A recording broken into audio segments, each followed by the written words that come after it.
नमस्कार, जय हिंद। मेरा नाम है अमित जैन। पोल खोल मीडिया के माध्यम से आप सभी का हार्दिक स्वागत मैं करता हूं। दोस्तों, लाखों की संख्या में आपके व्यूज, आपका प्रेम हमें मिल रहा है। आज इसी इंटरव्यू श्रृंखला में एक और हस्ती, एक और महानायक हमारे साथ आज उपस्थित है। मुझे खुशी है कि आईपीएस श्री बीएन रमेश साहब, डीजीपी वेस्ट बंगाल, आज हमारे साथ अतिथि के रूप में पोल खोल परिवार के साथ हैं। सर नमस्कार। नमस्कार दोस्तों, मैं आपको छोटा मुंह बड़ी बात होगी क्या परिचय दूं इस व्यक्तिमत्व का। एक ऐसे व्यक्तिमत्व जो साइकोलॉजिस्ट है, जो 3 पीएचडी होल्डर है, आईआईएम कैलकाटा से मैनेजमेंट डिग्री भी इन्होंने हासिल की है। रुचि इनकी पढ़ाई क्षेत्र में विशेष रूप से है, चाहे उस्मानिया यूनिवर्सिटी हो, आईआईएम कैलकाटा हो। विविध ऐसे पदों पर कार्य करने के बाद उनका अभ्यास में रुचि इस प्रकार से आज भी देखी जा सकती है। सर, आपका सेलिब्रेटेड ऐसा करियर, लंबी ऐसी 3 से 3.5 दशकों के ऊपर की ऐसी आपकी सर्विस, चाहे हम जम्मू कश्मीर की बात करें, छत्तीसगढ़ की बात करें, वेस्ट बंगाल की बात करें, गढ़चिरौली जैसे नक्सलाइज्ड बेल्ट में भी आप रहे। एक सेलिब्रेटेड ऐसा करियर, लंबा स्पैन, आप क्या कहना चाहेंगे सर? मुझे इतना तक कहना है कि मेरी भारत माता ने मुझे एक मौका दिया जनता की सेवा करने के लिए, और जनता को मैं अलग से नहीं समझता हूँ। जनता में नारायण की रूप देखता हूँ, जनता में मैं अपने आप को देखता हूँ, और मुझे में ही जनता को देखता हूँ मैं। इसलिए जनता अलग नहीं है, मैं ही जनता हूँ। मेरी माँ ने मुझे ये शरीर दिया, मेरी भारत माता ने मुझे मौका दिया अपने आप को पहचानने के लिए, ताकि सेवा के माध्यम से। और दूसरी बात, इस लंबा जर्नी जो है, ये कोई डेस्टिनी नहीं है, ये कोई मंजिल नहीं है, ये एक लंबा तय एक जर्नी है ये। और इसमें काफ़ी मंजिलें आई हैं, काफ़ी सबक हमें सिखाया। और समय को मैं पूछता हूँ, क्योंकि समय मेरे लिए काल है, महाकाल है। और उस समय के अनुसार समय ने काफ़ी कुछ हमें सिखाया। उस सिखावे के साथ साथ हमने अपने आप को जाना, और जनता की दरबार में, उस नारायण की पद में, उस शिव जी की पादों में हमें अपने आप को पहचाना। उस नारायण के और शिव की सेवा करने के लिए हमें मौका मिला। उस भारत माता को हमेशा मैं कृतज्ञ रहूंगा। उस भारत माता के लिए मर मिटने के लिए तैयार हूँ। इसलिए भी मैं अपने आप को बहुत बड़ा और भाग्यशाली समझता हूँ। जय हिंद। जरूर सर। सर, आपने एक विस्तार से आपके करियर के बारे में बताया। आपका जो समर्पण भाव है, जनता के प्रति आपका प्रेम है, वात्सल्य है, और कहीं ना कहीं आध्यात्म से आपने इस विषय को जोड़ा है। सर, जैसे हमारी मीडिया टीम, पोल खोल टीम जब रिसर्च कर रही थी, तो प्रत्येक समय एक जैसा होता नहीं है। अनेकों चुनौतियां, विशेषकर आपके विद्यार्थी दशा में भी रही। एक अलग उससे आप बच नहीं पाए थे। उस समय जो चुनौतियां रही, वो आपको जो साधन है, रिसोर्सेस है, इजीली उपलब्ध उस समय हुए नहीं थे। इतना सब कष्टकारी उस समय का जीवन होने के बाद भी किस प्रकार से आपने आईपीएस की मंजिल जो प्राप्त करी, और किस प्रकार से आप उस समय टॉपर भी रहे कुछ एक विषयों में, उसके बारे में हमको, हमारे दर्शकों को क्या कहेंगे सर? वो कष्टी भी कौन सा कष्टी है जो तूफानों से न गुजरा हो। हमें उस तूफान, भगवान की जो क्रिएटेड तूफानें हैं, हमें आज बैठ के जब देखता हूं मैं, हमें लगता है कि वो मेरे लिए एक वर प्रदान था। अगर मैं उन तूफानों से न गुजरा होता, मैं अपने आप में इतना कॉन्फिडेंस के साथ मैं मुकाबला नहीं कर सकता था। एक दूसरी बात, हर एक मुकाबला, हर एक तूफान एक सिखलाई होती है, अगर हमारे दृष्टिकोण पॉजिटिव होता है। मैं काफ़ी कुछ सीखा। उन दिनों कोई साधन माध्यम नहीं थी। उन दिनों हमें न्यूज़पेपर के लिए भी तरसना पड़ता था। 3 दिन 4 दिन तक हम जब लाइब्रेरी में पढ़ते थे, हमने कोचिंग नहीं लिया। हमने अपनी पिताजी के पैसा से अपना सपनों की साकार करने के लिए ये दुष्टचर्य जो है हमने कभी नहीं किया। हम अपनी पद पे ऊपर भगवान की कृपा से हमें 20 साल की उम्र में ही हमें टेलको पे नौकरी मिली, first ever campus interview Andhra Pradesh में, और हम एज इंजीनियर हम टेलको में गए। वहाँ पर अपने ही पैसा से अपनी फैमिली को हेल्प करते हुए, अपनी पैसा से हमें अपनी एजुकेशन को हमने किसी से भी कोचिंग नहीं देते हुए अपनी किताब खुद खरीदा, हमने खूब मेहनत किया, और उस मेहनत का फल आज हमें सेल्फ कॉन्फिडेंस की ओर दिखता है। और हमें उस मेहनत ने एक और सिखाया, वो यही है कि मेहनत के जब खुशबू एक बार कोई किसी को भी परिचय हो जाती है, वो खुशबू उसका साथ हमेशा रह जाती है। इसलिए जो मैंने काम करने का साथ साथ विद्याभ्यास किया, वो अभ्यास कभी छोड़ा नहीं। इसलिए आज आपका साथ औरंगाबाद में हूँ। LLD यानी पोस्ट डॉक्टरल फेलोशिप मेरी जिंदगी में एक 11th डिग्री है। ये मैं समझता हूँ 12 महीना है, 12 तिथियां हैं, मैं समझता हूँ मेरे लिए भी 12 डिग्रियां होना चाहिए। इसलिए 3 degree, 3 post graduation, 3 PhDs, 2 PDF post doctoral fellowship संपन्न करने की एवज में हूँ मैं। इसलिए औरंगाबाद में आया हूँ। महाराष्ट्र नेशनल यूनिवर्सिटी का मैं ऑनररी प्रोफेसर भी हूँ और वहाँ LLD भी कर रहा हूँ। एक और मेरी ख्वाहिश अभी भी बाकी है, वो अब्रॉड में अमेरिका जैसा महान देश में मुझे एक और पोस्ट डॉक्टरल फेलोशिप करना है, अच्छा यूनिवर्सिटी से, ताकि मैं 12 डिग्री कंप्लीट करके अपनी देश की सेवा इस अस्त्रों से भी ज़्यादा करूँ। मैं चंद्रशेखर आजाद का परम भक्त हूँ, आदि शंकराचार्य की परम भक्त हूँ। मेरी ऑफिस रूम में मेरी घर पे भी इन दोनों महान मूर्तियों की बहुत बड़ा फोटोज रहते हैं। लोग मुझे अक्सर पूछते हैं इन दोनों के सामरूप्य क्या है, दोनों इतना विभिन्न ध्रुव हैं, आप दोनों को कैसा रखते हैं? मैंने बोला मेरा शंकराचार्य ने वेदों को अस्त्र बनाया, मेरा चंद्रशेखर ने अस्त्रों को वेद बनाया।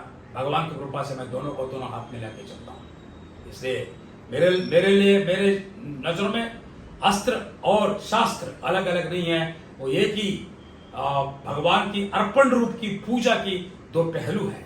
इसलिए उसका साथ हमेशा 2 हाथ की तरह, 2 आंखें की तरह, 2 फेफड़ों की तरह, 2 पांव की तरह हमेशा चलता रहेगा। जरूर सर, एक बहुत बड़ी सीख आज आपने इस के माध्यम से दी है, जो वार्ता हमारे ऑडियंस के साथ, हमारे श्रोतागणों के साथ आपका अनुभव साझा कर रहे हैं। सर, स्पेशली जो यूथ कहीं ना कहीं आज जिस प्रकार का पॉलिटिकल क्लाइमेट है, एक धार्मिक स्वरूप का जो एक कल्चर हिंदुस्तान में रहा है, लेकिन उसी के साथ ही एक राजनीतिक कटुता, एक दूसरे के साथ वार्तालाप करते हमें सोशल मीडिया पर विशेषकर दिखाई देती है। इस बारे में आप क्या कहेंगे सर? कुछ लोग 2 अलग अलग ध्रुव की जो आपने बात करी थी, कुछ अलग अलग स्टैंड राजनीतिक पार्टियां और इंक्लिनेशन के माध्यम से लोग लड़ाई करते नजर आते हैं, उन्हें आप क्या संदेश देना चाहेंगे? भारत की प्रथम स्वतंत्र सेनानी छत्रपति शिवाजी महाराज की इस पवित्र भूमि में अपने आप को इस पवित्र भूमि में रह के इस पवित्र मिट्टी की नमन करते हुए इस संभाजी नगर क्षेत्र में आप सभी महान भावों को नमस्कार जताते हुए मैं इतना तक बता सकता हूं, इस पवित्र भूमि ने लोकमान्य बाल गंगाधर तिलक, बाबा साहब भीमराव अंबेडकर साहब, चिपलुंकर जी जैसा महान व्यक्तियों को जन्म दिया। प्रथम गुरिल्ला वॉरियर जिसका नाम सुनते ही हमारी रगों में वो वीरता खड़ा हो जाता, वो छत्रपति शिवाजी महाराज, जिसको मैं मेरा अपना C³ से करता हूं। मेरे लिए ये 3 C बहुत हीरोज रहा है। चाणक्य, छत्रपति, मेरा अत्यंत प्रियतम चंद्रशेखर, ये 3 C मैं अपनी श्रोतागण से मैं विनम्र प्रार्थना करता हूं। भाई लोग, बहन लोग, सभी को मैं प्रणाम करते हुए आप लोगों को मैं प्रार्थना करता हूं ये बात मेरी सुनने के लिए। 5000 साल की ये पवित्रता की परंपरा की एक राशि है हमारी देश सनातन धर्म की। बाबा साहब की बात से, वाणी से, या आदि शंकराचार्य की वाणी से, या चाणक्य की नीति से, या छत्रपति शिवाजी की उस भवानी माता की और जो चंद्रहास है, उस चंद्रहास से और चंद्रशेखर आजाद की वो मौजर पिस्टल से गर्जन करने वाली वो बुलेट, राणा प्रताप की बल्लम, सभी हमें एक चीज सिखाती है, देश आगे है। देश, देह एंड दैव, तीनों दैवम, ये तीनों हमारे लिए एक ही है। देश, दैवम, देह, ये तीनों एक ही है। मैं नौजवानों से बात करता हूं, जवान हो तुम, नौजवान हो तुम, अपने आप को बांटना मत देना, किसी की हाथ में पत्थर मत बनना, और अपना खुद की जो फ्यूचर है, जो खुद की भविष्य है, उस भविष्य की जिम्मेदारी खुद अपने कंधों पे लेना। तो दूसरी बात मैं कहना चाहता हूं, इस पवित्र धरती में जन्म होना तुमने 10 या 15-20 पुरानी जन्मों की अच्छी काम की फल है।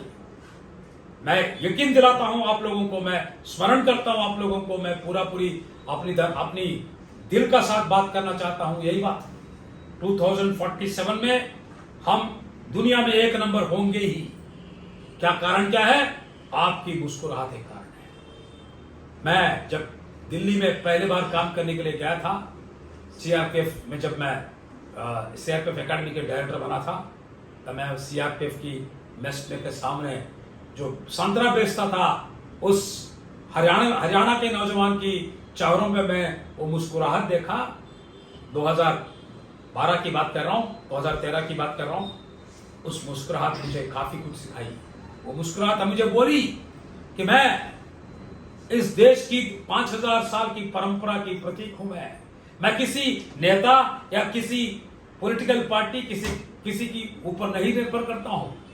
मैं इस देश की असल रूप हूं, और जब तक मेरी इस मुस्कुराहट में बनावटी नहीं है, जब तक मेरी मुस्कुराहट में बिकावटी नहीं है, तब तक मेरी तिरंगा की सौगंध मेरी देश की कोई नजर ही नहीं देख सकता। इसलिए 2047 में मेरा देश 1 नंबर देश होगा, और हम 2200 साल हमारे ऊपर हुकूमत करने वाले अंग्रेजों को यहां बुला के नौकरी हम देंगे। इसकी मूल कारण हमारी देश के नौजवान है। आप तैयार रहो, दुनिया की पूरा परिपालन करने की जिम्मेदारी लेने वाले हो, दुनिया के सम्राट बनने वाला हो। मैं आपको यकीन दिलाता हूं इस बात की। जरूर सर, बहुत ही प्यारा ऐसा संदेश आपने हमारे श्रोतागणों को दिया, यूथ को दिया। दोस्तों, सर ने जो आज एक समराइज किया है, कहीं ना कहीं कटुता और कट्टरता हमें छोड़नी होगी। जिस भूमि पर आज हमारा जन्म है, हमारा अस्तित्व है, वहां पर सर कहते हैं, BN रमेश साहब कहते हैं कि देह, देश, आपको ध्यान रखना होगा। दैवम यानी देवता को भी आपको स्मरण, प्रणाम करना होगा। अपना दायित्व, अपनी जिम्मेवारी निभानी होगी। तभी 2047 तक जो साहब ने विश्वास दिलाया कि हम विश्व के सम्राट बनने की योग्यता रखते हैं। सर, आपने CRPF का एक विषय निकाला, आपका एक विस्तृत आपका करियर रहा है। इसमें CRPF का जो आपका उस समय का जो अनुभव है, जहां पर आपने एक अनोखी ऐसी पहल की थी। दोस्तों, मैं आपको बता दूं, जब हमने रिसर्च की तो हमें पता चला था कि वहां पर कुछ जवानों की आत्महत्या का एक नाजुक और गंभीर ऐसा विषय BN रमेश साहब ने वहां पर उपस्थित किया था। विभिन्न पदाधिकारी, मंत्रीगणों से, नेतागणों से वार्ता करके उसमें किस प्रकार की कमी आएगी, सर उसमें किस प्रकार के आपने पहलू, किस प्रकार के आपने कदम उठाए थे, हमारे साथियों के साथ आप क्या साझा करना चाहेंगे? मैं कॉर्पोरेट सेक्टर नहीं बोलूंगा मैं, लेकिन टाटा मोटर्स की शॉप फ्लोर में काम करता था IPS बनने के पहले। जब शॉप फ्लोर में काम करता था, इस हाथों से काफी ग्रीस का काम करता था मैं, और अपने साथी लोग जो काम करते हैं, उस साथी लोगों का साथ हम हमेशा काम बांटते थे। और वही शॉप फ्लोर की जो ब्लू ड्रेस, जो यूनिफॉर्म पहन के काम करते थे, वही खाकी यूनिफॉर्म पड़ा। आज मैं खाकी यूनिफॉर्म छोड़ के जब मैं लॉयर बनने जा रहा हूँ, वही यूनिफॉर्म है। मैं यूनिफॉर्म में देवता को देखता हूँ। यूनिफॉर्म मतलब इक्वालिटी बिफोर लॉ, यूनिफॉर्म मतलब मेरे देश के संविधान। यूनिफॉर्म का एक और रूप है, वो कोई बड़ी नहीं है, कोई छोटी नहीं है। इस महायज्ञ में सभी सविधा है। इसलिए जब मेरी साथी लोग आत्महत्या करते थे फिजलू कामों में, मुझे काफी दुख लगा। मैंने उस काम को दूर करने के लिए मैं खुद उनकी दिल की बात मेरे दिल से सुनने की अभ्यास रखा, और जब मैंने उनकी बात मेरे दिल से सुनने लगा तब मुझे एक और महावाक्य अपने आप को लिए लिखने के लिए मुझे मौका मिला। वो मैं आपको सुनाता हूँ। ये मेरी एक वाक्य मेरा इंटर मैसेज को क्लियर कर देगा। वो यही है, मेरे कान मेरे आंखें सुनती है साहब, मेरे कान देखते हैं, जहां मैं रहता हूं वहां फिरियादों की जरूरत नहीं पड़ती। यानी अपनी कानों से देखो, अपनी आंखों से सुनो, जो बात बोल नहीं पाते हैं उसकी सुनो, जो बात दिखा नहीं पाते हैं उसको देखो, तब उसके दिल में छुप के उसकी दिल की बात सुनो, तभी आदमी लोग या औरत लोग कभी आत्महत्या जैसा जरूरत तक नहीं जाएंगे। जिस आदमी आत्महत्या से आप प्रिवेंट कर सकते हो, उसको हत्या से भी प्रिवेंट कर सकते हो। जीवन दान, जीवन जो है वो भगवान की प्रतीक होती है, इसलिए उस जीवन को हमें व्यर्थ नहीं करना है। किसी को भी हत्या नहीं करना है, चाहे भले वो आत्महत्या हो। आत्महत्या से निकृष्टतम काम और कोई हो नहीं सकता। जब ये मैसेज हमने दिया, सुख दुख में मैं तुम्हारा साथी हूं, तुम्हारी तमाम दुख मेरे को दो, मैं अपना सुख तुम्हें देता हूं। ये बात मेरे यकीन में, ये कोई स्लोगन नहीं रहा, इस यकीन में मैं उनके दुखों में बांटने लगा। तब लोग हमारे यकीन किया, और मैं जहां रहा काफी कम लोग आत्महत्या तक गए, और मैंने इसको एक SOP स्टैंडर्ड ऑपरेटिंग प्रोसीजर बना के लोगों से बांटा। अल्टीमेटली कोई भी रिफॉर्म, कोई भी मौलिक परिवर्तन तभी आएगी जब आप उस परिवर्तन के पहले कदम आपकी होगी। मैं उस पहले कदम मैं खुद था, मैं खूब आनंद था, मैं खुद सेल्फ रेस्पेक्टिंग था। इसलिए मेरे आनंद, मेरी आत्म गौरव, मेरी आत्मविश्वास मेरे आदमी लोग ने देखा। मैं उनमें और अपने में कभी फर्क नहीं देखा। मेरा पास कोई सबऑर्डिनेट्स नहीं है। मैं जब कश्मीर में काम करता था, 36,000 लोग हमारे रिपोर्ट करते थे। मैं बोलता था, I have 36,000 clones, not a single crony.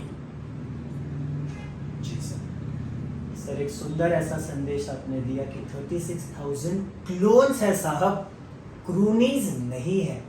और जब एक वरिष्ठतम अधिकारी आपकी बातें सुनना चाहते हैं, आपके अंदर की फीलिंग्स, जज्बातों की कदर यहाँ पर करना चाहते हैं, तो आपका निश्चित रूप से आत्मगौरव और आत्मविश्वास जरूर बढ़ने वाला है।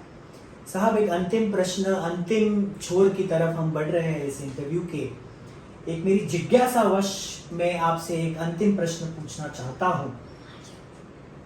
आईपीएस की नजर से आज की राजनीतिक परिस्थिति के ऊपर साहब आपके विचार क्या है? हमारे देश की राजनीति कोई अलग से नहीं है। हमारे देश की राजनीति में एक पुराना वेदों की संस्कृत वाक्य से मैं उसको भाष्य दे सकता हूं। वो यही है, यथा राज तथा प्रजा, यथा प्रजा तथा राज। राजनीति, चाणक्य की राजनीति होना चाहिए, राजा नाम हितम प्रजा, प्रजा के हित छोड़ के राजा के कोई हित नहीं हो सकता। माननीय प्रधानमंत्री साहब ने राजधर्म की और एक किताब था, जस्टिस रमा जॉयस ने लिखा। उसमें माननीय प्रधानमंत्री श्री नरेंद्र मोदी जी, जब वो गुजरात के चीफ मिनिस्टर थे 2012 में, उस समय में वो एक फॉरवर्ड लिखे थे, मैं उसको पढ़ के बहुत इन्फ्लुएंस हुआ था। राजनीति एवं जनसेवा एक ही है। जो जनसेवा का साथ जिस राजनीति की कोई लिंक नहीं है, वो राजनीति नहीं है, वो षड्यंत्र है, वो जनता का साथ धोखा है, जनता की पूरा अधिकार है। उस तरह राजनीति को बंगोपसागर में या हिंदू महासागर में लिपट करें।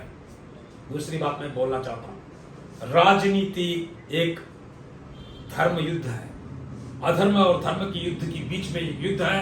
हमेशा धर्म के साथ सत्यमेव जयते ये जो नामक एक हमारी देश की नारा है, उस नारा की प्राकृतिक रूप है राजनीति। राजनीति दल जो सत्यमेव जयते की दूर चला जाती है, वो सत्य दूर हो जाती है और नीति दूर हो जाती है, जय दूर हो जाती है, नाम मिट के एक निकृष्टतम उदाहरण हिसाब से रख जाती है, जनता की स्मृति में ऐसा रह जाती है। कोई भी राजनीति दल इस तरह ना हो। तो तीसरी बात मैं कहना चाहता हूं, मेरे देश की राजनीति आज बहुत ही अच्छा सुंदर है। इसलिए अमेरिका भी देखिए, अमेरिका जब अमेरिका की स्वतंत्रता हुआ था 100 ईयर्स 75 ईयर्स से अमेरिका की तुलना करें, आज हमारी 75 ईयर्स की तुलना करें, बहुत ही अच्छे हैं।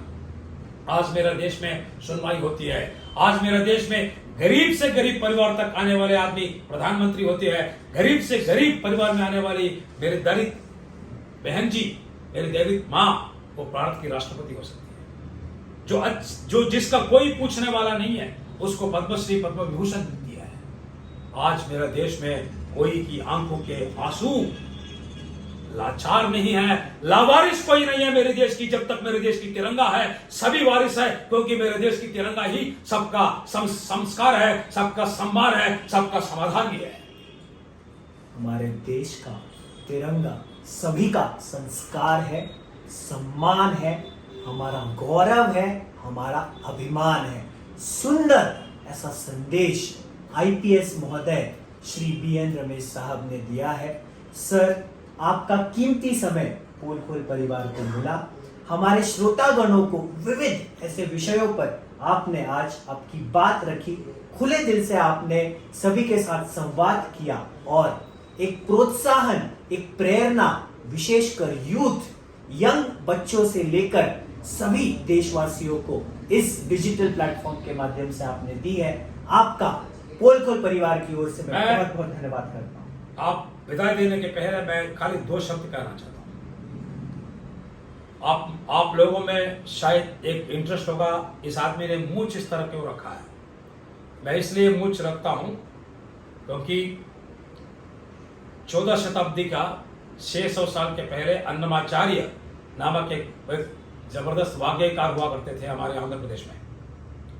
उन्होंने एक कीर्तन लिखा था राम के बारे में, दंडिनम कोदंडिनम दुराचार खंडनम रामम भजे श्यामम। यानी दंडिनम कोदंडिनम दुराचार खंडनम, ये मेरी मूंछ का शेप है और कोदंड है, राम की कोदंड है। जो मेरी वार्ता जो है वो राम बाण जैसा होता है, बुलेट जैसा होता है। When I speak, I fire. When I fire, I speak. दूसरी बात मैं कहूं, चंद्रशेखर आजाद आप लोगों की हर एक मेल मेंबर यूथ है भारत की, उसको आदर्श है। रानी झांसी लक्ष्मीबाई, हर एक मेरी बहन की, मेरी जो बेटी है, उनके लिए आदर्श है। ये खाली दोनों को ही आदर्श बनिए, क्योंकि मेरा एक स्लोगन है, निर्भय निर्भूल है हम, इसलिए निर्भय है हम। मेरा दूसरा स्लोगन है, ABC through ABC for ABC. यानी अगर अमेरिका भारत चाइना, भारत को और अमेरिका और चाइना की साथ देकर टक्कर देकर अगर ऊपर उठना है, हमारे पास इंस्टीट्यूशन होना चाहिए ABC, Indian Institute of Management of Ahmedabad, Bengaluru और कलकत्ता। और हमारा पास यूथ होना चाहिए, ऐसा youth ABC, Ashfaq Ullah Khan, Bhagat Singh and Chandrashekhar Azad. आपके भारतीय नागरिक रक्षक डॉक्टर BNR, भारतीय नागरिक रक्षक, सदा आपके सेवा में। जय हिंद, वंदे मातरम, जय चंद्रशेखर आजाद, जय छत्रपति शिवाजी, जय चाणक्य जी। बहुत बहुत धन्यवाद साहब, प्रणाम, नमस्कार, जय हिंद, जय भारत।